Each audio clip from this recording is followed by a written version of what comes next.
Survival of the Fittest releases to consoles soon. New player or console player? Let's make sure you are ready to take on the PC players that have been practicing and learning how the Survival of the Fittest really works. Are you excited for Survival of the Fittest? Let us know in the comments below. Survival of the Fittest is fast-paced, leaving little time to experiment with the controls. Let's make sure you know them ahead of time. Certain controls, such as the parachute, are in flux as wildcard adjusts based on player feedback. Right away, you will notice the controls are slightly different than normal art. There are no more quick bar slots to use. Everything uses a radio menu. Currently, you open your weapon's radio menu with the F key or left bumper, L1, then use the mouse or right joystick to select the option you would like. Click the weapon or hit the right trigger to select it. You can see a number under the weapon. If it shows 2 or more, then you have several weapons in that slot. Switch between the weapons, mouse over them, and use the scroll wheel. On a controller, highlight the weapon with the right stick and hit the left trigger, or L2. You may notice that some weapons are green. This means you do not have the weapon, but you can craft the weapon. To craft the weapon, highlight it, and on the controller, press down the left stick button. Currently, you activate a parachute by hitting the 1 key. On a controller, you would hit up on the D-pad when in the air. This is the same button for using a blood pack to heal with, so be careful. You may accidentally use your chute when bouncing off a rock on the ground while trying to heal. When on a Dino, you can access the Dino menu by hitting the G key, or right on the D-pad. This brings up a radio menu with a couple of options. To get the heal or XP to work concurrently, you have to highlight the option, then let off the D-pad. This is not ideal, and will hopefully be changed soon. With the mouse, you just click the option. You may notice that when you have a weapon pulled out that you can craft its ammo by pressing the R key, or on the controller holding down X or the left face button. This button is also used to access the Dino menu when looking at the Dino. You can also use it to access drops and tame dinosaurs. There is an RTS mode you can use to command your dinos around the map without having to go with them. You can activate this by pressing the B key or on the controller down on the D-pad. Use RTS mode controls. Holding left on the D-pad will bring up an emote type window. Now to open this on the keyboard, use the middle mouse wheel button. Now that we've gone over the control changes from Arc to Survival of the Fittest, we can get into other changes you need to know. While riding a Dino, you can tame and open crates without dismounting.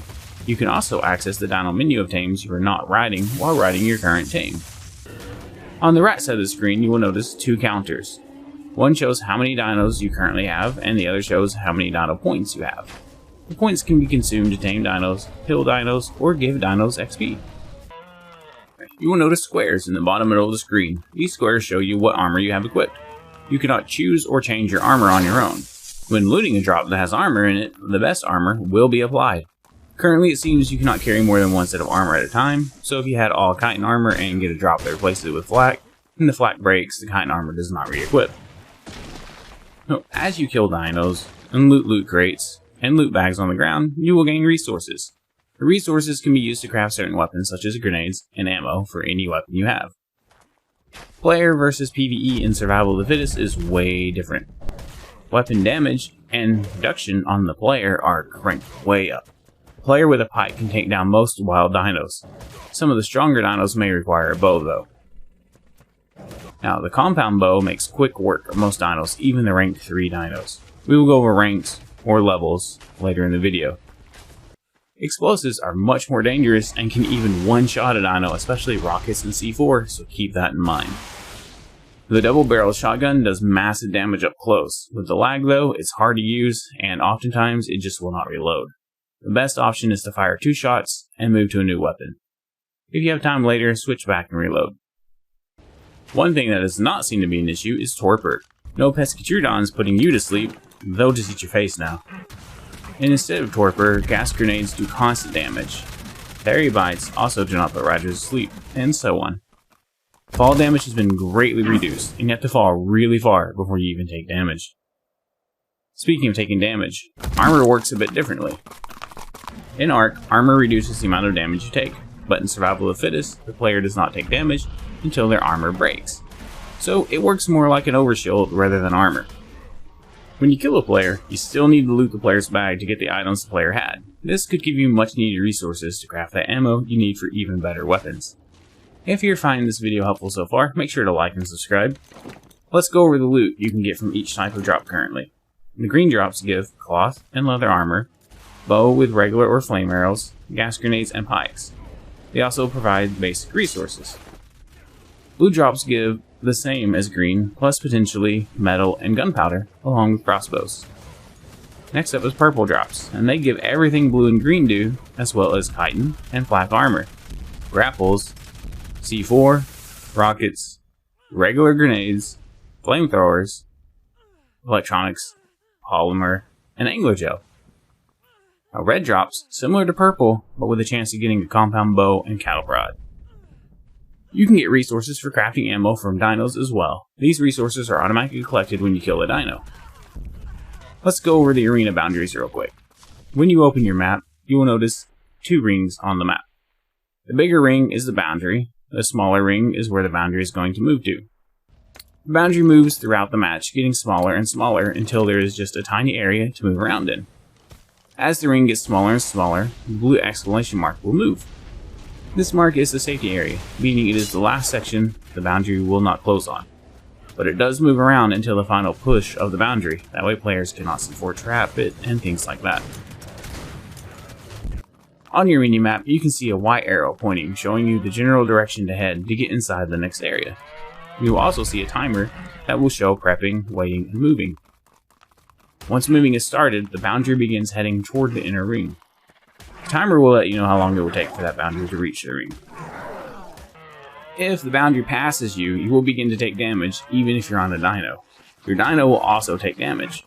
This damage ticks every so often and will kill you fairly fast. You need to sprint to get ahead of the boundary. The good news is, while outside the boundary, stamina does not drain, letting you sprint indefinitely. The bad news is, your armor is a shield, so it takes the damage first. When looking at a dino, you will see 2 numbers. The orange number is how many points are needed to tame the dino, and the green number is how many points you will get for killing the dino. To tame dinos, you have to attack it until the hit points drop to 0. Then the dino will collapse, gaining a new hit point bar. At this time, you can tame the dino by holding down the tame button. If you would prefer the points, you can simply keep hitting it until the new hit point bar hits 0 and the dino dies. When on a tame, the tame gains XP by finishing off the dino. You can also use the dino menu to burn points for XP, but you can mass kill and level up faster than getting the points for leveling up. If you take down an enemy player dino, or your dino goes down, the dino is not out of the fight just yet. The tame drops just like wilds, and a second health bar appears. When the down tame's new health bar is drained, then the tame is gone. Points can be used to get the tame back up, and into the fight, though this does take longer to do and can be interrupted. This is a great way to steal level 3 dinos from other players. If you do kill a down tame, you get the points for killing it. So if you come across a down boss, it might be beneficial to kill it for the 400 points. If you have tames and are killed, you can possess your tames to stay in the fight. This is an interesting feature and allows for some wild matches.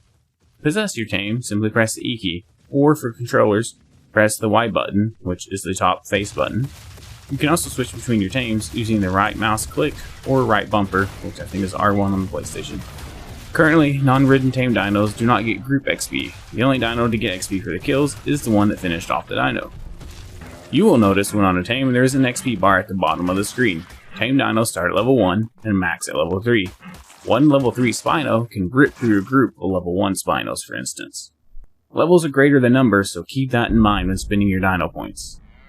Dinos with levels will also show up when they are close to you. This works both ways. You can quickly tell what level dino you're about to engage with. It will have V's in the banner representing levels. The more V's, the higher the level. Alright, let's get into the metas.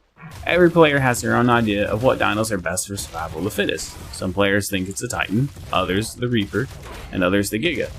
The dinos start at level 1 and are not imprinted, so keep this in mind. Dinos, just like players, do not work the same as an arc, so any strategy you have from arc, throw it out the window and formulate new ones. Survival of the fittest is fun, and there are many ways to play it, so experiment, try dinos, see what works best for you. What I am about to tell you is what I have gathered from playing many matches of Survival of the Fittest, and this is only to help you win. Keep in mind the game is still in flux, and balances are being made, so always experiment to find your way. The best chance to win Survival of the Fittest is to get a moose or thilo tame as soon as possible, and go get drops while getting the tame to level 3. There are other dinos that work for this, just make sure they have good mobility and speed. But oftentimes they have less fighting power in the end than the thilo and the moose. The thilo is really good for killing and mobility. The moose is mostly for mobility, but just in case, make sure to tame a male moose, as females do not have antlers and cannot attack. Now, going for drops gets you resources to craft with and good weapons. The rocket launcher and the compound bow can take down most tames fairly quickly.